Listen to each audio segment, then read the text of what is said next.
Bienvenue aux nombreux dirigeants religieux, séminaristes et croyants qui assistent à cette conférence en ligne de Nouveau Ciel, Nouvelle Terre Shincheonji, témoignage sur les paraboles et la réalité des secrets du royaume des cieux. Je suis Irun Che et je serai votre présentateur aujourd'hui. Je voudrais exprimer mes sincères remerciements à tous ceux qui assistent aux conférences en ligne de Nouveau Ciel, Nouvelle Terre Shincheonji diffusées dans le monde entier. Nous allons prier avec le même cœur et commencerons la conférence. Dieu notre Père qui est saint, envers qui nous sommes reconnaissants. Merci d'avoir créé les cieux et la terre et de nous avoir donné une vie précieuse.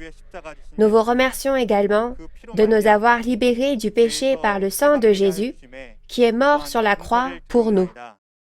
Nous vous rendons grâce et gloire d'avoir clairement témoigné des paroles de l'Apocalypse, la nouvelle alliance de Dieu, que personne n'a jamais connue, et aussi d'avoir témoigné du vrai sens et de la réalité des paraboles des secrets du royaume des cieux. Dieu notre Père, accordez le cœur pour voir, entendre et réaliser aux membres de la famille de la foi qui assistent à cette conférence. S'il vous plaît, soyez avec nous à chaque instant et guidez nos pas afin que nous puissions obtenir la liberté à travers la vérité. S'il vous plaît, guidez-nous à travers cette conférence aujourd'hui, afin que ce soit un temps précieux pour comprendre la véritable signification de la bête, la tête, la corne et la queue en parabole, et l'ordre d'accomplissement des prophéties de la Bible. Nous prions toutes ces choses au nom de Jésus. Amen. Nous vous informons que cette conférence en ligne se déroule dans le strict respect des règles de prévention sanitaire et de distanciation sociale. Chaque conférence est importante, mais la conférence d'aujourd'hui sera une conférence particulièrement importante et très intéressante. Il y a 2000 ans, Jésus était appelé l'agneau, et les croyants en Jésus sont appelés des croyants comme des brebis.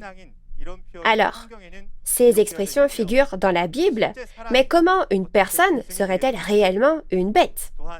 Dans Apocalypse 13 aussi, il est dit qu'une bête à 7 têtes et 10 cornes sort de la mer. Comme vous avez appris la mer la dernière fois, si vous apprenez aussi la signification de la bête en parabole aujourd'hui, vous pourrez réaliser « Ah, c'était donc ça, le sens de cette prophétie ». Alors maintenant, nous allons témoigner clairement de la bête, de la tête, de la corne et de la queue en parabole par l'intermédiaire de l'instructeur qui donnera la conférence d'aujourd'hui. J'espère qu'au cours de ce temps, vous mettrez le témoignage de la parole dans votre cœur et le réaliserez. Nous allons accueillir l'instructeur Jung-min So de la tribu de Thomas de Nouveau Ciel, Nouvelle Terre Shincheonji, Église de Jésus. Veuillez l'applaudir chaleureusement. Bienvenue à tous les dirigeants religieux et croyants du monde entier qui souhaitent aller au royaume des cieux et avoir la vie éternelle. Je suis Jung-min So, un instructeur du centre qui a appris la parole du chef de la tribu de Thomas, une des 12 tribus de Nouveau Ciel, Nouvelle Terre Shincheonji. Notre chef de tribu a lui-même appris la parole du président de Nouveau Ciel, Nouvelle Terre Shincheonji, Mani Lee. Nous vous souhaitons à tous la bienvenue à cette conférence en ligne de Nouveau Ciel, Nouvelle Terre Shincheonji, témoignage sur les paraboles et la réalité des secrets du royaume des cieux aujourd'hui. Vous avez appris la mer en parabole la dernière fois, n'est-ce pas? La mer dont parle la Bible était le monde religieux que Satan contrôlait, et vous savez maintenant que le dragon qui régnait sur cette mer était Satan, le diable. Aujourd'hui, dans la leçon numéro 12, nous allons apprendre la bête, la tête, la corne et la queue en parabole. Connaissez-vous la signification spirituelle de la bête, la tête, la corne et la queue en parabole? Les nombreux dirigeants religieux qui regardent cette vidéo doivent déjà bien connaître cette signification spirituelle. Cependant, j'apprécierais que vous écoutiez attentivement lorsque je témoignerai à nouveau de la parole. Tout d'abord, permettez-moi d'expliquer la réponse à ces paraboles. La bête mentionnée dans les prophéties fait référence à l'homme, et parmi les hommes, c'est le faux pasteur qui prêche des mensonges. La tête fait référence au pasteur en chef et la corne désigne la figure d'autorité qui appartient à la tête et combat, c'est-à-dire quelqu'un ayant la position d'ancien dans l'Église. La queue fait référence au faux prophète appartenant à la bête, et puisque la bête est le faux pasteur, les membres appartenant au faux pasteur sont comparés à la tête, aux cornes et à la queue. Ensuite, regardons à travers la Bible pourquoi les réponses aux paraboles de la Bible sont telles que nous venons de le voir. La Bible est divisée en 4 catégories principales: l'histoire, l'instruction, les prophéties et l'accomplissement. Parmi ces catégories, quand on fait la distinction entre les livres historiques et les livres prophétiques, les livres historiques parlent de bêtes physiques, tandis que les livres prophétiques parlent de bêtes spirituelles. Parmi ces bêtes spirituelles, il y a les bêtes appartenant à Dieu et les bêtes appartenant à Satan. La bête, la tête, la corne et la queue en parabole que nous allons voir aujourd'hui font référence à la bête appartenant à Satan. Dans ce cas, permettez-moi d'expliquer les réponses à ces paraboles. Lisons d'abord le verset concernant la parabole Apocalypse de Jean 13, verset 2.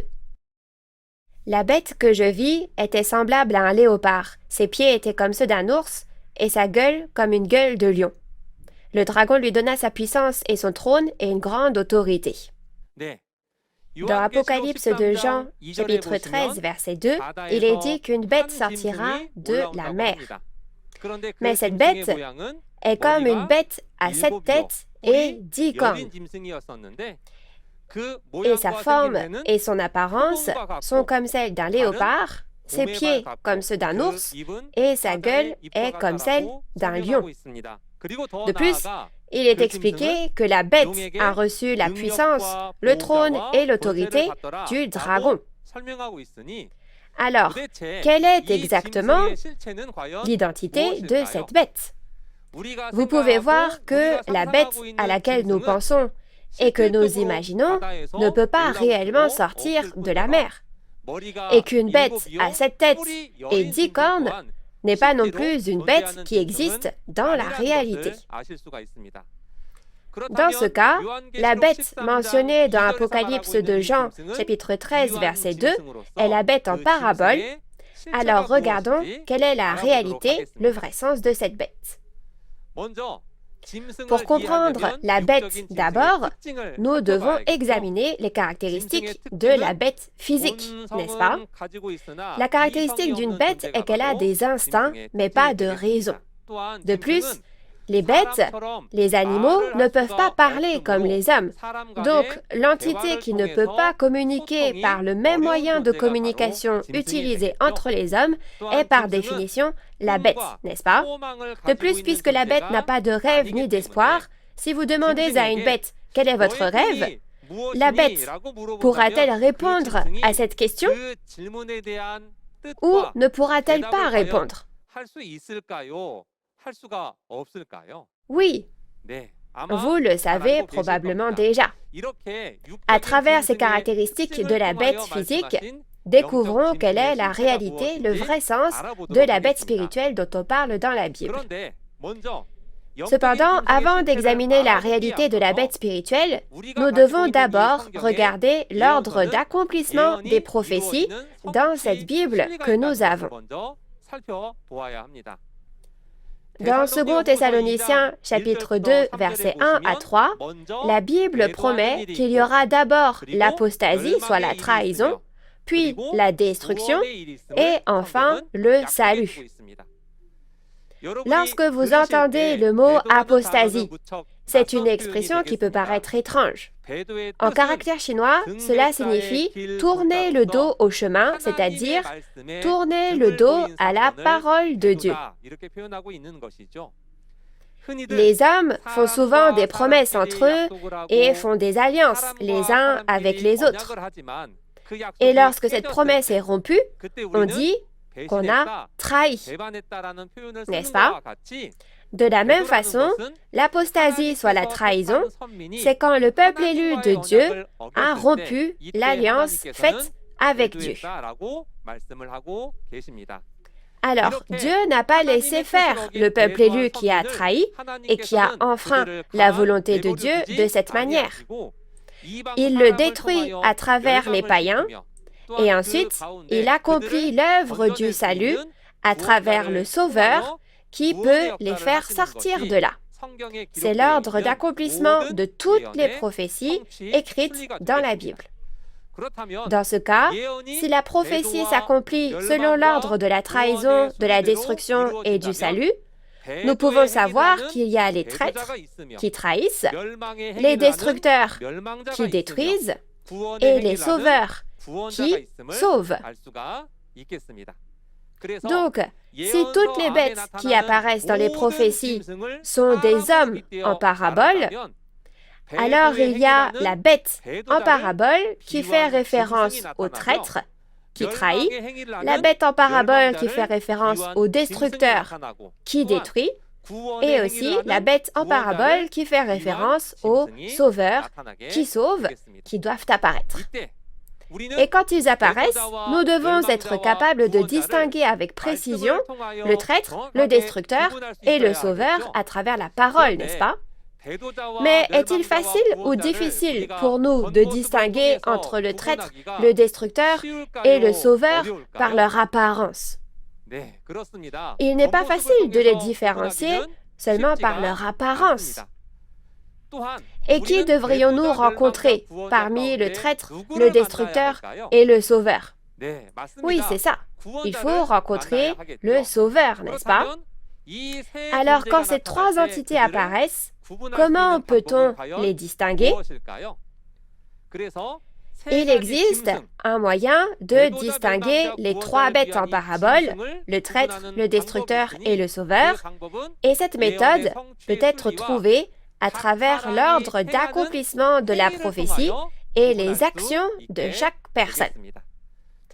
Alors, regardons quel genre d'actions font la bête de la trahison, la bête de la destruction et la bête du salut, et dans quel ordre. Tout d'abord, il y a la bête en parabole, qui fait référence au traître. Et cette entité appartenait à Dieu, mais par la trahison, elle devient une entité qui appartient à Satan le diable. Dans Matthieu 7, verset 6, la Bible dit « Ne donnez pas les choses saintes aux chiens et ne jetez pas vos perles devant les pourceaux. » Personne n'a jamais donné aux chiens et aux pourceaux quelque chose d'aussi précieux et de valeur dans la réalité. Mais alors, dans Matthieu 7, verset 6, pourquoi dit-on de ne pas donner aux chiens et aux pourceaux tout ce qui est précieux, saint et a de la valeur? La raison en est que même si l'on donne des choses précieuses aux chiens et aux pourceaux, ils n'en connaissent pas la valeur. Et il est dit qu'au contraire, les chiens et les pourceaux sont ceux qui font du mal à ceux qui leur donnent des objets de valeur. Si les chiens et les pourceaux ici sont des bêtes en parabole, alors que signifie-t-il vraiment? Pour le savoir, lisons 2 Pierre, chapitre 2, versets 20 à 22. En effet, si, après s'être retirés des souillures du monde par la connaissance du Seigneur et Sauveur Jésus-Christ, ils s'y engagent de nouveau et sont vaincus, leur dernière condition est pire que la première. Car mieux valait pour eux n'avoir pas connu la voie de la justice que de se détourner, après l'avoir connue, du saint commandement qui leur avait été donné. Il leur est arrivé ce que dit un proverbe vrai, le chien est retourné à ce qu'il avait vomi, et la truie lavée s'est vautrée dans le bourbier. Dans 2 Pierre, chapitre 2, versets 20 à 22, on parle des personnes qui ont cru en Jésus et se sont ainsi retirées des souillures du monde. Cependant, après, ces personnes ont rejeté le saint commandement de Jésus qu'ils ont reçu, et il leur est arrivé ce que dit un proverbe vrai, le chien est retourné à ce qu'il avait vomi, et la truie lavée s'est vautrée dans le bourbier. C'est pourquoi, dans la Bible, les chiens et les pourceaux sont utilisés pour décrire ceux qui rejettent la parole de Dieu. Alors, pourquoi a-t-il été dit de ne pas donner aux traîtres les paroles saintes et précieuses de Dieu comme des perles? Non seulement ils ne connaissent pas la valeur de la précieuse parole de Dieu, mais ce sont des personnes qui blessent ceux qui leur donnent la précieuse parole. Ce sont précisément les traîtres. Alors, quel genre de bête en parabole est le traître? Dans Matthieu chapitre 15, verset 24, Jésus dit « Je n'ai été envoyé qu'aux brebis perdues ». Ce verset raconte que lorsque Jésus traversait le territoire de Tyr et de Sidon, une femme cananéenne païenne le supplia de guérir sa fille parce qu'elle était possédée par un démon atroce. C'est le contenu de Matthieu 15. Alors Jésus dit « Je n'ai été envoyé qu'aux brebis perdues ». Donc, que signifient ces brebis perdues dont on parle ici? Voyant qu'il s'agit de brebis perdues, cela fait référence à une chose qui avait à l'origine un propriétaire, mais n'en a plus maintenant. Le peuple élu de Dieu a rompu l'alliance avec Dieu, donc Dieu est parti. Alors il dit que les traîtres sont des brebis perdues. N'est-ce pas? Ainsi, la raison pour laquelle Jésus a dit qu'il n'a été envoyé qu'aux brebis perdues signifie que Jésus, le Sauveur, est venu pour sauver les traîtres. Donc, pour résumer, le chien, les pourceaux et les brebis perdues en parabole font référence aux traîtres, ceux qui abandonnent la parole. Alors maintenant, quel genre de bête en parabole fait référence aux destructeurs? Ils appartiennent à Satan, ce qui est le contraire du fait d'appartenir à Dieu. Alors lisons Ésaïe chapitre 56, versets 9 à 11. Vous toutes, bêtes des champs, venez pour manger, vous toutes, bêtes de la forêt. Ces gardiens sont tous aveugles, sans intelligence. Ils sont tous des chiens muets, incapables d'aboyer. Ils ont des rêveries, se tiennent couchés, aiment à sommeiller, et ce sont des chiens voraces, insatiables. Ce sont des bergers qui ne savent rien comprendre. Tous suivent leur propre voie, chacun selon son intérêt, jusqu'au dernier. Si vous regardez Ésaïe 56, versets 9 à 11, il y a des bergers qui ne savent rien comprendre. Alors, ne savoir rien comprendre signifie ici qu'il manque de réalisation, n'est-ce pas? Cependant, Dieu qualifie ces bergers qui ne savent rien comprendre de chiens muets. Vous venez d'apprendre que les chiens, les pourceaux et les brebis perdues en parabole font référence aux traîtres, n'est-ce pas? Alors, le fait que les bergers qui ne savent rien comprendre sont des chiens muets montre que ce sont précisément des traîtres. Cependant, dans Ésaïe 56, verset 9, Dieu dit « Vous toutes, bêtes des champs, venez pour manger, vous toutes, bêtes de la forêt. » Donc, les bêtes des champs, ici, font référence aux bêtes sauvages. Et ces bêtes sauvages servent à décrire les destructeurs qui dévorent les traîtres. Dans ce cas, quand ces bêtes sauvages ont-elles commencé à œuvrer? Dans Genèse chapitre 3, verset 1, un serpent apparaît. Mais Dieu décrit le serpent comme ceci. Le serpent était le plus rusé de tous les animaux des champs, c'est-à-dire les animaux sauvages, que l'Éternel Dieu avait fait. Alors, quel genre de créature est ce serpent? C'est le serpent qui a trompé Adam et Ève à l'époque d'Adam. Alors, nous pensions que ce serpent était quoi? Beaucoup de gens pensent que ce serpent fait référence au serpent le reptile. Cependant, dans Matthieu 13, versets 34 à 35, Jésus parle en parabole Et dans cette parabole, il dit qu'il révélera en parabole des choses qui ont été cachées depuis la fondation du monde.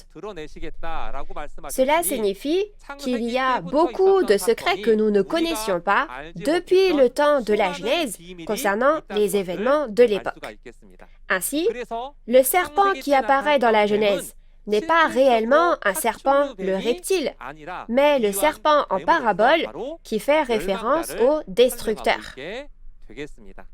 De plus, si vous regardez Matthieu 23, verset 33, vous pouvez voir qu'il y a 2000 ans, Jésus disait aux chefs religieux du monde, les scribes et les pharisiens à cette époque, « Serpent, race de vipères ». Vous voyez donc qu'il ne faisait pas référence à de vrais serpents, les reptiles, mais qu'il s'adressait aux faux pasteurs qui enseignaient des mensonges à cette époque, c'est-à-dire les destructeurs, et qu'il les appelait donc des serpents. Et dans Matthieu 7, verset 15, il dit « Gardez-vous des faux prophètes. Ils viennent à vous en vêtements de brebis, mais au-dedans, ce sont des loups ravisseurs. » N'est-ce pas? Ainsi, puisque les faux prophètes qui enseignent le mensonge sont décrits comme des loups qui dévorent les fidèles comme des brebis, vous pouvez voir que les faux prophètes sont donc les destructeurs. C'est aussi la parabole d'aujourd'hui, n'est-ce pas? Dans Apocalypse 13, versets 1 et 2, il est expliqué qu'une bête sort de la mer, elle a 7 têtes et 10 cornes, et elle ressemble à un léopard, ses pattes sont celles d'un ours, et sa gueule est comme la gueule d'un lion. Alors, quel est le point commun entre les léopards, les ours et les lions? Oui, c'est ça. Ce que le léopard, l'ours et le lion ont en commun, c'est qu'ils sont des bêtes sauvages. Alors, ça ne veut pas dire qu'une bête comme celle-ci monte vraiment de la mer, mais Apocalypse 13 est la prophétie annonçant que le destructeur apparaîtra dans le monde religieux que Satan contrôle. Alors, à qui font référence le serpent, le loup, le léopard, l'ours et le lion en parabole? Aux faux pasteurs, les destructeurs. La bête, la tête, la corne et la queue en parabole dont nous parlons aujourd'hui est le contenu qui explique que la bête fait référence au destructeur. Alors, ensuite, quelles bêtes en parabole font référence au Sauveur? Ces entités sont les bêtes appartenant à Dieu. Lisons Jean, chapitre 1, verset 29. Le lendemain, il vit Jésus venant à lui, et il dit, « Voici l'agneau de Dieu qui ôte le péché du monde. » Dans Jean chapitre 1, verset 29, Jésus est l'agneau de Dieu qui enlève le péché du monde, n'est-ce pas? Vous pouvez voir que Jésus est celui qui est venu en tant qu'agneau sacrificiel pour porter nos péchés il y a 2000 ans. C'est pourquoi Jésus est comparé à un agneau, n'est-ce pas? Alors, à quoi la foi des croyants qui suivent Jésus, l'agneau, devrait-elle ressembler? Dans Matthieu 25, versets 31 à 34, Jésus a dit que lorsqu'il reviendra sur cette terre, il rassemblera toutes les nations et séparera les croyants comme les brebis des croyants comme les boucs, tout comme un berger sépare les brebis des boucs. Les croyants semblables à des brebis dont il parlait à l'époque signifiait que si Jésus a été décrit comme le Sauveur, l'agneau, il compare maintenant les croyants justes qui suivent Jésus comme l'agneau à des brebis, n'est-ce pas? Alors, quel genre de vie de foi devrions-nous avoir? Nous devrions devenir des croyants semblables à des brebis pour hériter du royaume des cieux. Et dans 1 Corinthiens 9, 9 à 10, il est écrit dans la loi de Moïse qu'il ne faut pas museler le bœuf quand il foule le grain. Cependant, ce n'était pas parce qu'il était vraiment préoccupé par le bétail que c'est écrit dans la loi de Moïse. Mais cela signifie que les personnes de devoir et les travailleurs de Dieu qui prêchent la parole de Dieu sont comparés à des bœufs qui foulent le grain. Et plus loin, dans Apocalypse de Jean 19, verset 11, un cheval blanc et son cavalier apparaissent. L'entité qui fait en sorte que le cheval se déplace est le cavalier sur le cheval. Alors, quelle en est la réalité? Pour connaître la réalité du cavalier et du cheval blanc, dans Apocalypse de Jean, chapitre 19, verset 16, il est dit que le cavalier porte le nom « Roi des rois, Seigneur des seigneurs ». Il fait donc référence à Jésus. Et puisque Jésus est esprit, la Bible se réfère à la chair dans laquelle Jésus, qui est esprit, entre et travaille, comme le cheval blanc. Si nous résumons, nous pouvons voir que les brebis, les bœufs et les chevaux en parabole font référence à l'organisation du salut et aux membres qui la composent, avec lesquels Jésus est. Ils sont donc comparés à des bœufs et à des chevaux. Et jusqu'à présent, nous avons donc vu les bêtes mentionnées dans les prophéties. Alors, à partir de maintenant, découvrons quelle est la signification de la bête mentionnée dans les livres d'instruction. Lisons d'abord Proverbes 30, versets 2 à 4. « Certes, je suis plus stupide que personne, et je n'ai pas l'intelligence d'un homme. Je n'ai pas appris la sagesse, et je ne connais pas la science des saints. Qui est monté aux cieux et qui en est descendu? Qui a recueilli le vent dans ses mains? Qui a serré les eaux dans son vêtement? Qui a fait paraître les extrémités de la terre? Quel est son nom et quel est le nom de son fils? Le sais-tu? » Dans Proverbe 30, versets 2 à 4, il est dit que je suis une bête par rapport aux autres hommes. Alors, avec qui se compare-t-il quand il dit qu'il est une bête par rapport aux autres hommes? Il nous dit que celui qui n'a pas la connaissance du saint est une bête. Alors, à qui ce saint fait-il référence à l'époque? Oui, c'est ça. Il parle ici de Dieu. Donc, s'il dit qu'il n'a pas la connaissance du saint, cette connaissance fera également référence à la parole de Dieu. C'est pourquoi la bête dont il est question dans les livres d'instruction est une personne qui ne connaît pas Dieu et qui n'a aucune connaissance concernant Dieu. Allons plus loin et lisons le psaume 49, versets 20 ou 21 en fonction des versions. « L'homme qui est en honneur et qui n'a pas d'intelligence est semblable aux bêtes que l'on égorge. » Si vous regardez le psaume 49, versets 20 ou 21, il est dit que ceux qui sont en honneur et qui n'ont pas d'intelligence sont semblables aux bêtes que l'on égorge, c'est-à-dire qui se font détruire. Donc, l'entité qui ne réalise pas la parole de Dieu est appelée la bête, n'est-ce pas? Alors, résumons. Nous pouvons voir que la bête dont on parle dans les livres d'instruction signifie ceux qui ne connaissent pas ou ne réalisent pas Dieu ni sa parole. Alors, ici, on peut se poser la question la plus importante, n'est-ce pas? Quel genre de croyant suis-je aux yeux de Dieu? Suis-je une personne comme un homme ou une personne comme une bête? Suis-je une personne comme un homme ou une personne comme une bête?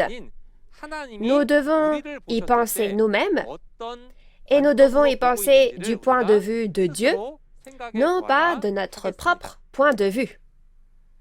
Alors, maintenant, vous avez entendu parler de la bête en parabole jusqu'à maintenant. Donc, regardons la tête en parabole. Lisons la parabole d'Apocalypse de Jean, chapitre 12, verset 3. « Un autre signe parut encore dans le ciel, et voici, c'était un grand dragon rouge, ayant 7 têtes et 10 cornes, et sur ces têtes, 7 diadèmes. Apocalypse de Jean, chapitre 12, verset 3, a lieu dans le ciel. Une entité apparaît dans le ciel, et cette entité est un dragon rouge. Et le dragon rouge ressemble à une bête avec 7 têtes et 10 cornes. Cependant, vous avez bien entendu parler de cette entité à 7 têtes et 10 cornes tout à l'heure. C'est la bête en parabole, n'est-ce pas? Nous avions vu que cette entité montait de la mer, n'est-ce pas? Mais si vous regardez Apocalypse de Jean, chapitre 12, verset 3, vous pouvez voir que cette entité est maintenant montée au ciel. Ainsi, cette bête qui monte de la mer est le destructeur. En regardant l'organisation du destructeur, on peut voir qu'elle est composée de 7 têtes et 10 cornes. C'est-à-dire qu'elle est composée de 7 entités et de 10 anciens. Et ils ont une queue, et il est dit que cette queue fait tomber un tiers des étoiles dans le ciel. Alors, qu'est-ce que cela signifie? Alors aujourd'hui, regardons la tête en parabole, point par point, à travers la Bible. Tout d'abord, puisque Dieu a parlé des choses spirituelles à travers les caractéristiques physiques de la tête, regardons les caractéristiques physiques de la tête. La tête est l'entité qui contrôle et gouverne tout le corps, n'est-ce pas? Alors vous comprendrez que la tête spirituelle est aussi une entité qui joue le même rôle. Lisons Ésaïe, chapitre 29, versets 9 à 10. Soyez stupéfaits et étonnés, fermez les yeux et devenez aveugles. Ils sont ivres, mais ce n'est pas de vin. Ils chancellent, mais ce n'est pas l'effet des liqueurs fortes. Car l'Éternel a répandu sur vous un esprit d'assoupissement. Il a fermé vos yeux, les prophètes. Il a voilé vos têtes, les voyants. Dans Ésaïe chapitre 29, versets 9 à 10, il est expliqué que des personnes chancellent. Alors, voyant qu'elles chancellent, vous pouvez penser qu'elles sont ivres. Mais la raison pour laquelle elles chancellent, c'est que Dieu a couvert leurs yeux et leurs têtes. Alors, de quoi parlent les yeux et la tête? Il est dit que les yeux sont les prophètes et la tête les voyants. Donc, la tête se réfère au pasteur qui prêche la parole de Dieu. Donc, si les fidèles sont comparés au corps, qui va jouer le rôle de tête et conduire les membres sur le bon chemin? Les nombreux dirigeants religieux et membres d'église qui regardent cette vidéo. Je sais que les pasteurs qui se sont vus confier de précieuses missions se sont entre autres vus confier la mission importante qui est celle de guider leurs membres sur le droit chemin. Si vous témoignez à vos membres des paroles du témoignage sur les paraboles et la réalité des secrets du royaume des cieux, je crois que vous recevrez beaucoup de respect et d'amour de la part de vos membres. Continuons. Dans Apocalypse 17, versets 9 et 10, il est dit que ces 7 têtes sont 7 montagnes et 7 rois. Alors, pourquoi les 7 têtes sont-elles appelées rois?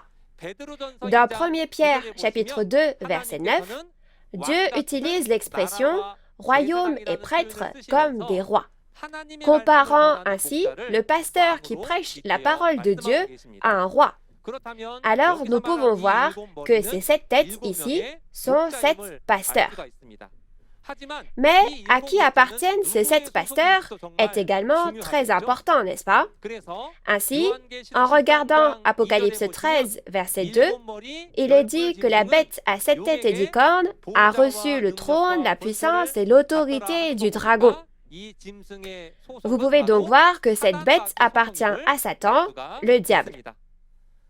Ainsi, nous pouvons voir que la tête en parabole fait référence au pasteur en chef.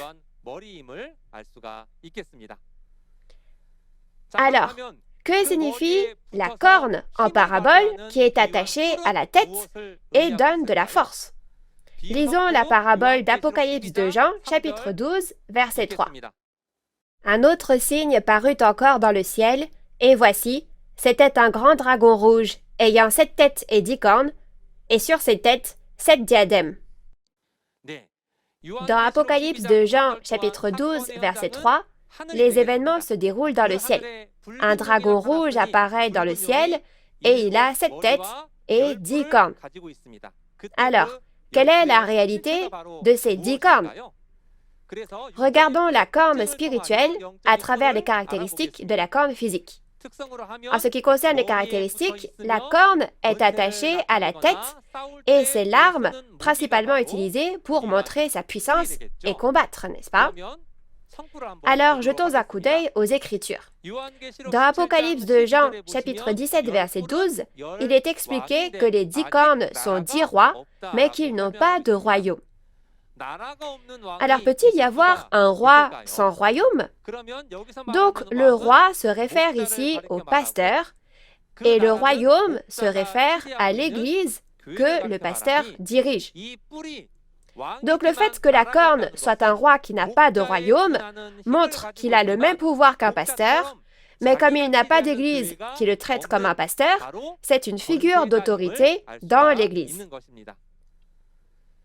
Ainsi, la corne en parabole dans la Bible fait référence aux anciens, soit les figures d'autorité qui appartiennent à la tête et combattent.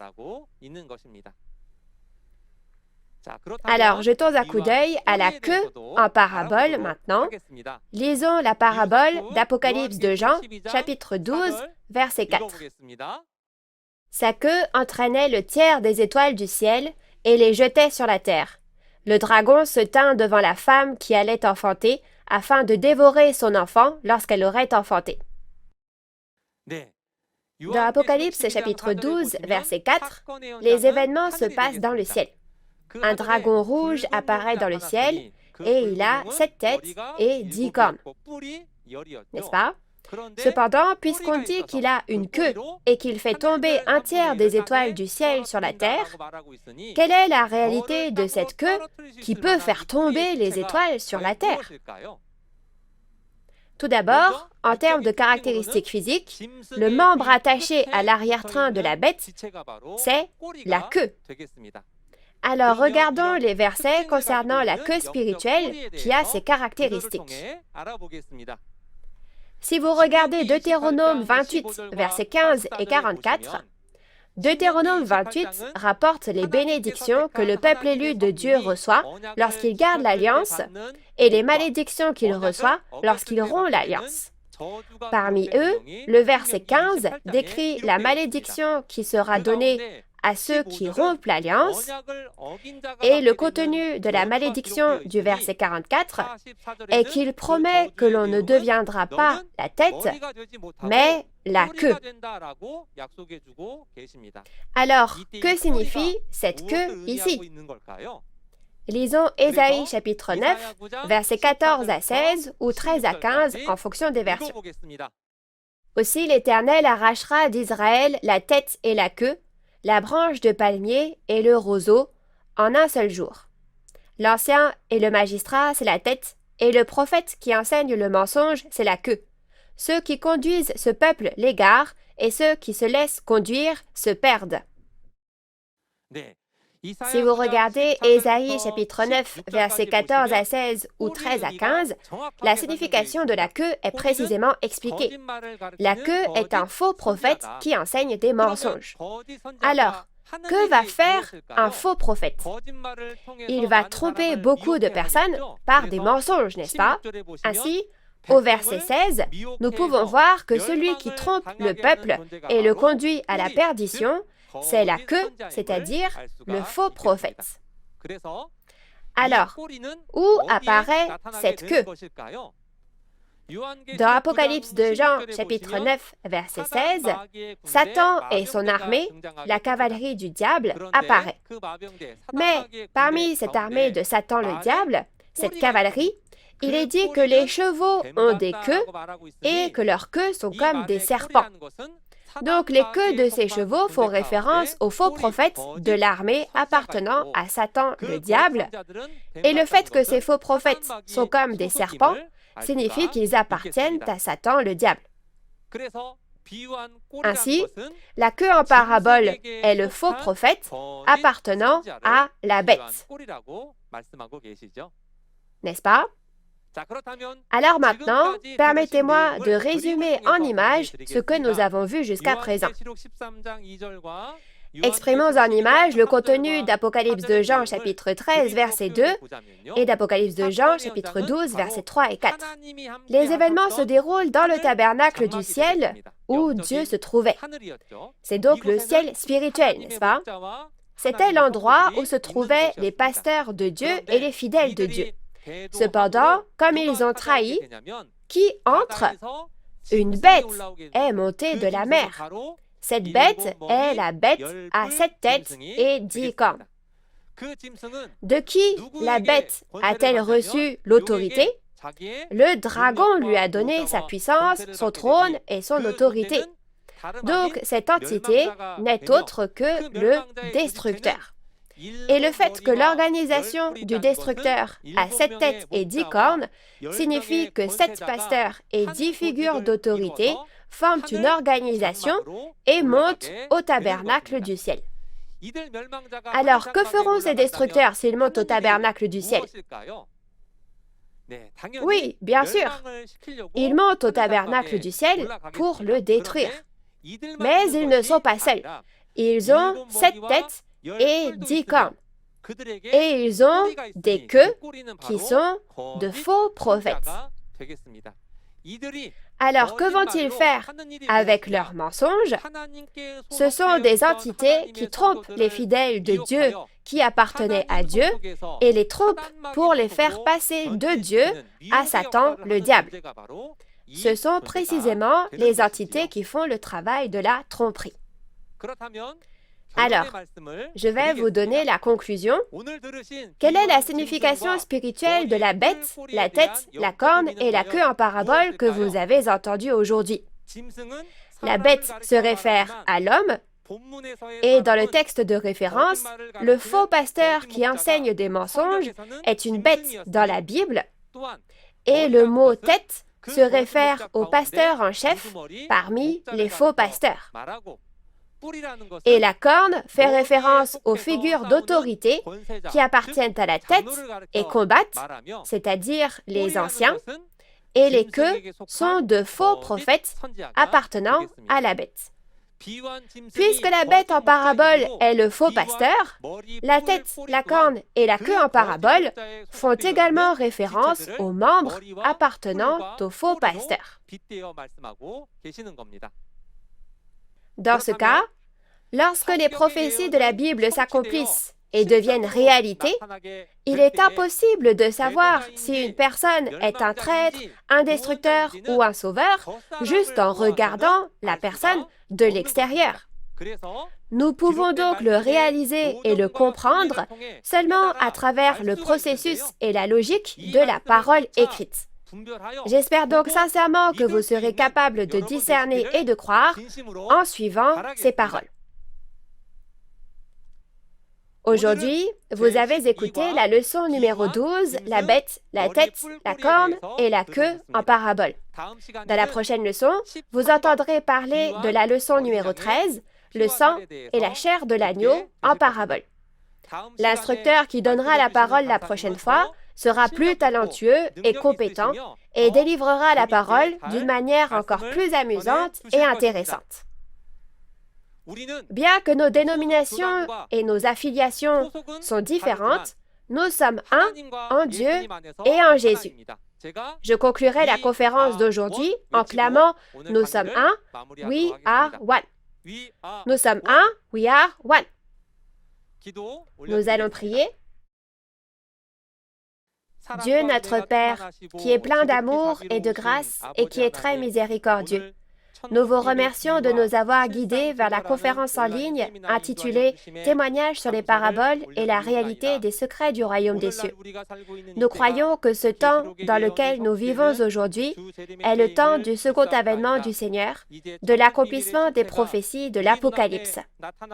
Maintenant, lorsque la réalité des secrets du royaume des cieux se révèle à nos yeux, Dieu notre Père, aidez-nous afin que nous puissions devenir les dirigeants religieux et les croyants qui voient la réalité et y croient. S'il vous plaît, donnez beaucoup de grâce afin que les chefs religieux puissent voir, entendre et réaliser et devenir la tête de Dieu qui puisse conduire de nombreux croyants sur le droit chemin. Au nom de Jésus qui est plein d'amour, nous sommes reconnaissants et avons prié pour toutes ces choses. Amen. Merci d'avoir écouté cette vidéo jusqu'au bout. Le sang et la chair de l'agneau sont directement liés au salut. Quand, où et par qui le sang et la chair de Jésus seront-ils bus et mangés? Quelle est la différence entre ceux qui boivent le sang et mangent la chair de Jésus, les paroles de la vie, et ceux qui ne le font pas? J'espère que vous viendrez à Nouveau Ciel, Nouvelle Terre, Shincheonji en prenant pour chemin les paroles de la Bible et que vous recevrez le témoignage du sang et de la chair de Jésus afin que chacun puisse atteindre le salut. Je crois que ce fut un temps de réalisation et de grâce à travers de précieuses paroles. La prochaine fois, nous vous donnerons une conférence claire sur la leçon numéro 13, le sang et la chair de l'agneau en parabole. J'espère que vous pourrez assister la prochaine fois aussi et réaliser. En plus de la parole d'aujourd'hui, si vous avez des questions sur Nouveau Ciel, Nouvelle Terre, Shincheonji, Église de Jésus et la parole révélée, veuillez contacter le numéro représentant pour chaque tribu indiqué à l'écran. Nous terminerons en faisant ensemble le Notre Père. Notre Père qui es aux cieux, que ton nom soit sanctifié, que ton règne vienne, que ta volonté soit faite sur la terre comme au ciel. Donne-nous aujourd'hui notre pain de ce jour. Pardonne-nous nos offenses, comme nous pardonnons aussi à ceux qui nous ont offensés. Et ne nous laisse pas entrer en tentation, mais délivre-nous du mal, car c'est à toi qu'appartiennent le règne, la puissance et la gloire au siècle des siècles. Amen. Ceci conclut la conférence en ligne de Nouveau Ciel, Nouvelle Terre, Shincheonji, témoignage sur les paraboles et la réalité des secrets du royaume des cieux. Merci à tous ceux qui ont participé.